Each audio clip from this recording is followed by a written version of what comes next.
Hey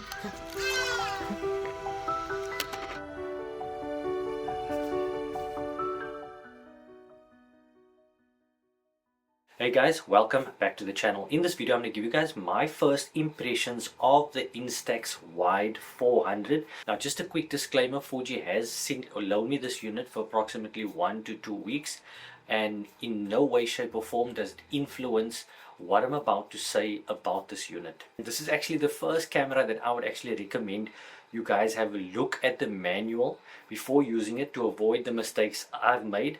In fact, I've lost a couple of photos by not reading the manual or checking any of the reviews of this beforehand. Just quick on build quality with this camera. When I took it out of the box, immediately it felt very substantial in my hands. Not quite heavy, but just substantial. It felt like, the grip actually felt like one of those DSLR's cameras, and to my surprise, it was actually bigger than what I initially thought this camera is going to be. Not a deal breaker, but definitely not an everyday travel Instax. However, with the size and weight, you are getting, the biggest Instax wide format currently on the market. Number one, firstly, what you're going to be getting in the box. You're going to be getting the camera itself. You're going to be getting the selfie adapter, as I call it, the selfie adapter. I think it's 0.3 to 1 meter range. So if you're going to be doing selfies or any objects near to the camera, you're going to put screw on that adapter or clip it on. Because there's two settings on this camera. Now I had to learn the hard way.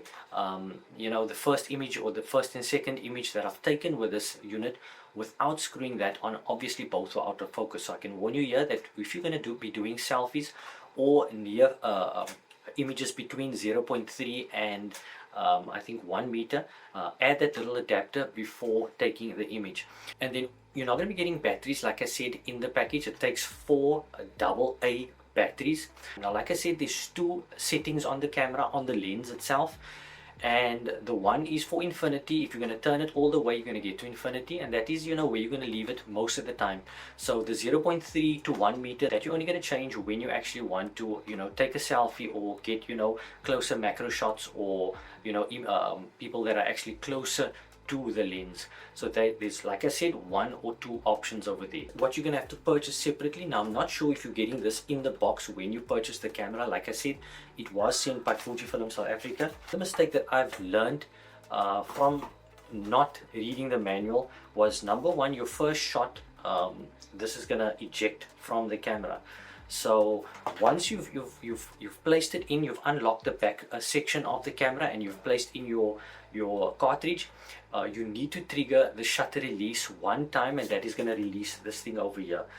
Now, one of the big don'ts that you do not want to do, and like I said, I learned again the hard way, was once your film or your cartridge is inserted into the back of the camera, do not open it again. And now, have I read the manual on this, this wouldn't have happened.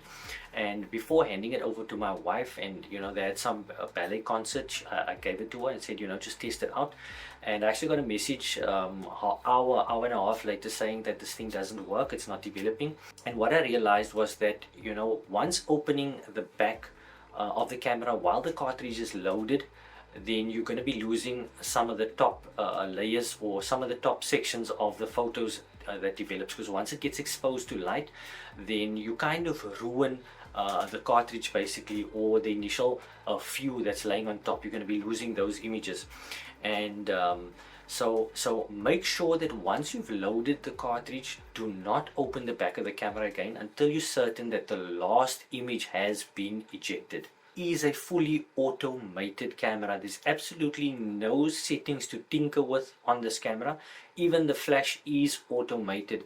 You've got your viewfinder and your shutter button, and you look for your composition and you take the shot, and what is produced after that is a decent looking image in well lit environments. And even the image itself, it seems as if it's going to last a good couple of years. It's almost like it's in a protective casing that's going to last for a very long time. Now, like I said, the image it produces in good light is decent. However, in lower light, even with the flash coming on, there is some instances where I had to retake a photo. I have given it to my wife and she used it at the ballerina concert, and you know, the she was sitting a bit far from the stage, and even though the flash went off, you know, we couldn't really see what's happening on the stage.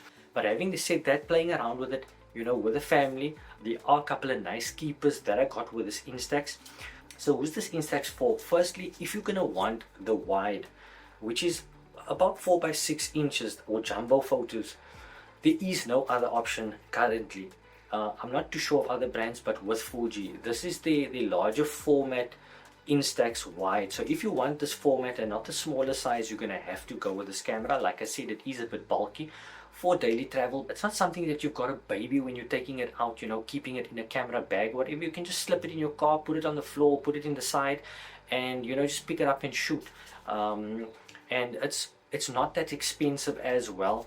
But if you're going to want the larger format, then you're going to have to go with that option. And if you're looking at something more smaller, then you're going to have to look at the Evos and, you know, the Instax minis.